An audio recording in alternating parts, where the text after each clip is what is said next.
প্রিয় ছাত্রছাত্রীরা, যারা ক্লাস 12 পরীক্ষা দিয়েছো তাদের জন্য বেসিক্যালি এই ভিডিওটি খুবই গুরুত্বপূর্ণ। যাদের বাড়িতে ক্লাস 12 বোর্ড পরীক্ষা দিয়েছে তাদের জন্য গুরুত্বপূর্ণ, কারণ অনেকেই জানে না কবে ফর্ম ফিল আপ হবে এবং কোথায় ফর্ম ফিল আপ করতে হবে। ঠিক আছে, যেটা প্রতি বছরের মতো এই বছর কিন্তু ফর্ম ফিল আপ সেটা কিন্তু লিঙ্ক যেটা দেওয়া হয়েছে সেইখানে তোমরা করতে পারবে না। তোমাদের করতে হবে সমর্থ ডট বলে একটা ওয়েবসাইট আছে, সেই ওয়েবসাইটে তোমাদের করতে হবে। সেই বিস্তারিত আমরা আলোচনা করব সেই সম্পর্কে, কোথায় তোমাদের ফর্ম ফিল আপ করতে হবে এবং সেখানে সাবজেক্ট চুজের ব্যাপারে সেইগুলো আলোচনা করব। কারণ নতুন শিক্ষানীতি অনুসারে একটা গাইডলাইন দেওয়া আছে, সেই গাইডলাইন অনুসারে অ্যাকচুয়ালি ভর্তি হবে।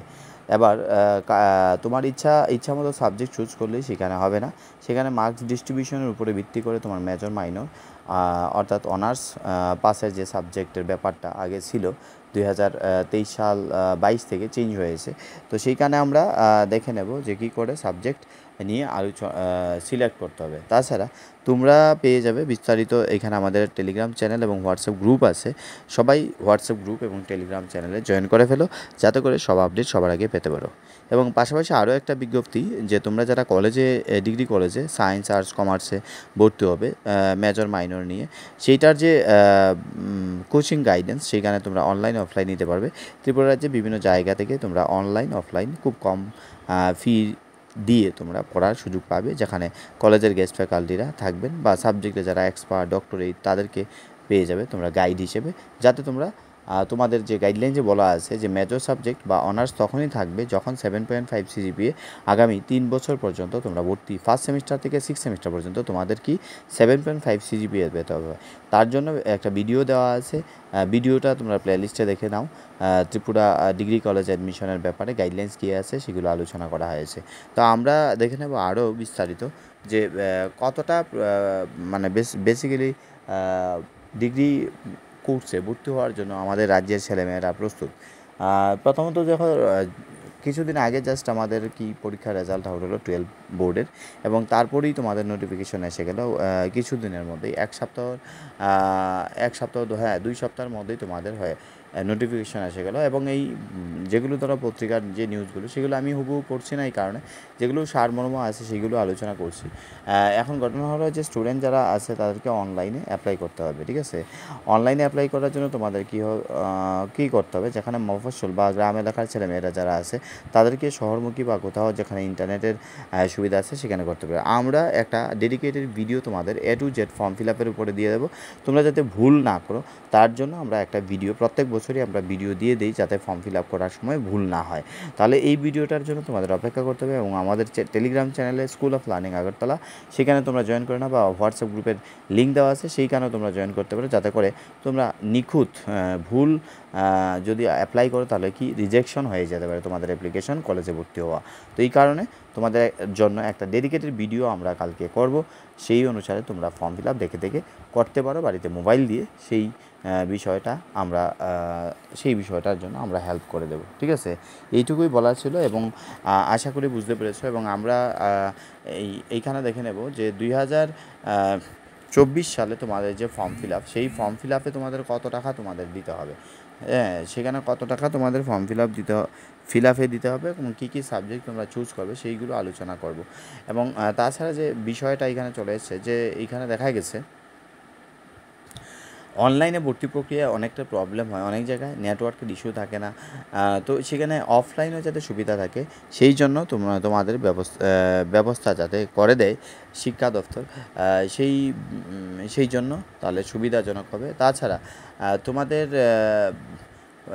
ভর্তির প্রক্রিয়া 1 মাসের মধ্যেই তোমাদের শুরু হয়ে যাবে ইন্টারনাল, এবং তোমাদের শুরু হয়ে যাবে পড়াশোনা পরীক্ষা, এবং তার জন্যই তোমাদের ভালো করে পড়তে হবে। এখন পর্যন্ত যে যারা ফার্স্ট সেমিস্টারে ভর্তি হয়েছিল তাদের ফার্স্ট সেমিস্টারের রেজাল্ট দেওয়া হয়নি, গত বছরে যারা ভর্তি হয়েছিল সেকেন্ড সেমিস্টারের পরীক্ষার প্রস্তুতি শুরু হয়ে গেছে ইন্টারনাল। তো এই কারণে বলছি ফার্স্ট ইয়ার বা first semester is not the race semester. So এখন থেকে তোমাদের প্রিপেয়ার হতে হবে যাতে করে ভালো রেজাল্ট করতে পারো। এবং যারা শিক্ষকতা চাকরি করবে তাদের অবশ্যই ভালো রেজাল্ট করতে হবে, কারণ শিক্ষকতার জন্য তোমাদের 12 মার্কস বোর্ডের 12 বোর্ডের মার্কস, কলেজের মার্কস, বিএড এবং টেট, এই 4টি মার্কস যোগ করে শিক্ষকতার জন্য তোমাকে চাকরি দেওয়া হবে।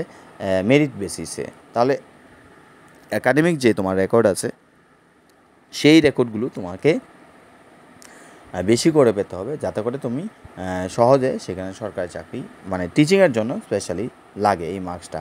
এবং অন্যান্য যারা কম্পিটিটিভ এক্সামে তাদের জন্য বেসিক্যালি এই মার্কসের প্রয়োজন পড়বে না।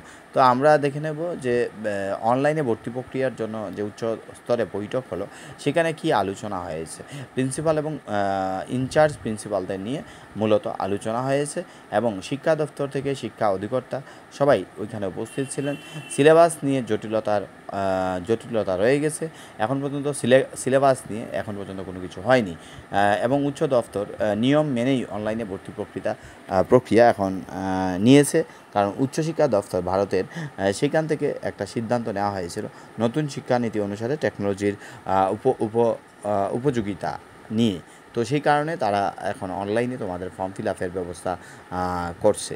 তো এখন প্রশ্ন হলো, যদি আমরা দেখি সিলেবাস যদি ঠিক না হয় তাহলে কিন্তু পড়াশোনা হবে না, কারণ স্টুডেন্টরা জানবেই না সিলেবাস কি, তাহলে পরীক্ষার প্রস্তুতি কলেজ ভর্তি যেহেতু অনলাইনে হবে, প্রতিবাদী তোমাদের প্রসেসটা সেভাবে অনলাইন করতে হবে, সবকিছু স্ক্যান করে নিতে হবে, ফটোকপি, তারপর তোমাদের মার্কশিট, তোমাদের যে এসএসটি সার্টিফিকেট থাকলে, তারপর তোমাদের টিআরটিসি সার্টিফিকেট যেগুলো আছে নেসেসারি ডকুমেন্টসগুলো স্ক্যান করে অনলাইন আপলোড করতে হবে। মোবাইলে অনায়াসেই অনলাইন অ্যাপ্লাই করা যায়। অনলাইন অ্যাপ্লিকেশন লিংক খুললে আমরা মোবাইলে কিভাবে অনলাইন অ্যাপ্লাই করতে হয় তা তোমাদের দেখিয়ে দেবো, বা তোমরা বিভিন্ন কম্পিউটার শপে বাইরে করে কম্পিউটার থাকলে সেখানে অ্যাপ্লাই করে নিতে পারবে। মোবাইলে অ্যাপ্লাই করতে গেলে শুধুমাত্র ডেস্কটপ মোডটা অন করে অ্যাপ্লাই কমিটি করে নিতে পারবে। আর কলেজে যখন এডমিশন নেবে না, এখন পর্যন্ত আমরা একটা নতুন আমরা কলেজে ভর্তি হচ্ছি, আমাদের ধরে নাও আমি আগরতলা এমবিবি কলেজে ভর্তি হতে চাই, এমবিবি কলেজে আমি পার্টিকুলার একটা সাবজেক্টে স্পেশালাইজেশন নিয়ে আমি ভর্তি হতে চাই, কিন্তু এমবিবি কলেজে তুমি ভর্তির চান্স নাও পেতে পারো, তাহলে তোমার দুটো অপশন আলাদা খোলা রাখতে হবে। একটা রাখবে তো ধরে নাও তুমি বিবিএমসি কলেজে একটা অপশন রাখলে, একটা এমবিবি রাখলে, একটা রামপুর রাখলে, বা তুমি ঈশ্বরচন্দ্র বিদ্যাসাগর কলেজ রাখলে, মাইকেল মধুসূদন কলেজ রাখলে, এবং উদয়পুরে কলেজ আছে সেই কলেজ তুমি রাখলে অপশন রাখলে, মানে বাই চান্স তুমি বেলুনিয়া কলেজে চান্স না পেলে তুমি সাবরুম কলেজে ভর্তি হয়ে গেলে, আমার তো ডিগ্রিটা কমপ্লিট করতে হবে, তাই এক কলেজে না পেলে তো আরেক কলেজে ভর্তি হতেই হবে। তাই সবসময় মনে রাখবে এডমিশন নেওয়ার পর তিনটা অপশন আমাদের কাছে অপশন থাকে, এই তিনটা থেকে চারটা অপশন সবগুলো খোলা রাখবে, যাতে এই কলেজে চান্স না পেলে যাতে সেই কলেজে এডমিশন নিতে পারি। এইরকম প্রসেসে তোমরা সময় এডমিশন নেবে, শুধুমাত্র একটা চয়েস দিয়ে রাখবে না যে আমি রামপুর কলেজে ভর্তি হবো, রামপুর কলেজে চান্স না হলে ভর্তি হবো না, এরকম তো হয় না। তোমাদের অপশন খোলা রাখতে হবে, হয়তো রামপুর না পেলে আমি এমবিবি রেখেছি, এমবিবিতে করবো, এমবিবি না পেলে আমি হয়তো মোহনপুর যে স্বামীগন্ধ কলেজ আছে বা বিশালগঞ্জ রবীন্দ্রনাথ ঠাকুর কলেজ আছে সেখানে ভর্তি হয়ে যাবো, মানে অপশন খোলা রাখতে হবে। এরপরেও তোমরা যদি জেনারেল ডিগ্রিতে ভর্তি হতে কোনো প্রবলেম হয় বা কনফিউশন হয়, তোমাদের কাছে আরেকটা অপশন আছে, সেটা হলো ইগনু ইউনিভার্সিটিতে তোমরা বিএসসি বিকম এর জন্য এডমিশন নিতে পারো, সেটা অনলাইন এডমিশন বলতে সেটা এডমিশন অলরেডি শুরু হয়ে গেছে। আরেকটা অপশন আছে, পাঠ্যসূচি এখনও পুরোপুরি শেষ হয়। তো তোমরা যারা ল কলেজে এন্ট্রান্স পরীক্ষা দিতে চাও আমাদের ল কলেজের ব্যাচে জয়েন করতে পারো, কিংবা যারা কলেজে ফার্স্ট সেমিস্টারে ভর্তি হবে তাদের কলেজে ফার্স্ট সেমিস্টারের জন্য যে পড়াশোনা অনলাইন অফলাইনে আমাদের কোচিং সেন্টারে পড়াশোনার সুযোগ পাবে এবং খুবই অ্যাফোর্ডেবল ফি স্ট্রাকচার থাকছে। এবং যারা ল কলেজে ভর্তি হতে চাও অল্টারনেটিভ হিসেবে, তারা ল কলেজে ভর্তির জন্য আমাদের সাথে যোগাযোগ করো। কারণ কি একটা জিনিস সুবিধা, তোমাদের ল কলেজে যদি ভর্তি হোক, ল ডিগ্রি করার পর তোমার যদি ইচ্ছা হয় যে আমি ল প্র্যাকটিস টিচারদের সাথে আমি যাব না, ম্যাজিস্ট্রেট হব না, তাহলে তুমি মানে কথা বলতে পারো, যদি ডাউট থাকে জিজ্ঞেস করা যায়, এবং সেখানে বিএড করো কি তুমি। আর বেসিক্যালি এখানে বাইলিঙ্গুয়াল থাকে নাকি, মানে একটা ভাষাই মানে পড়ায় নাকি না ইংলিশও মেনশন করে? শুনে নাও, ম্যাডাম কি ইংলিশে পড়ায়? আচ্ছা, বুঝায় যে তাতে অসুবিধা হয় না তো বুঝতে? একদম ভালো বোঝায়, মানে কঠিন ভাষা বোঝায়? না সহজ ভাষা। ওকে, কী নাম? সুস্মিতা শাহ। বাড়ি কোথায়?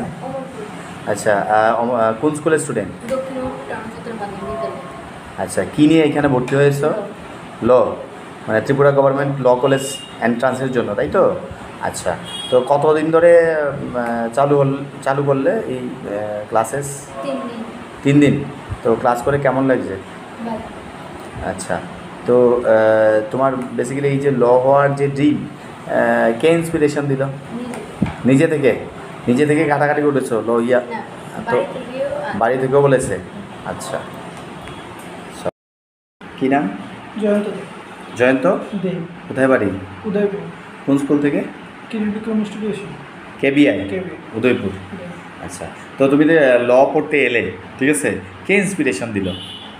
প্রথমত ইন্সপিরেশন আমি ইউটিউব থেকে হয়েছে, তারপর নিজের থেকে হয়েছে, ফ্রেন্ড সার্কেল থেকে জিজ্ঞেস করে অনেকটা ইন্সপিরেশন হয়েছে। বাড়ি থেকে বলেছে ল পড়ার জন্য? তারা শুধু বলেছে তুই করতে থাক, আমরা আছি তোর পিছনে, তোমার যা ইচ্ছা, তাই তো? আচ্ছা, তো ফাইন। তো আজকে কতদিন হলো ক্লাসে জয়েন করলে যে? আমি আজকে ফার্স্ট ডে ফার্স্ট ডে।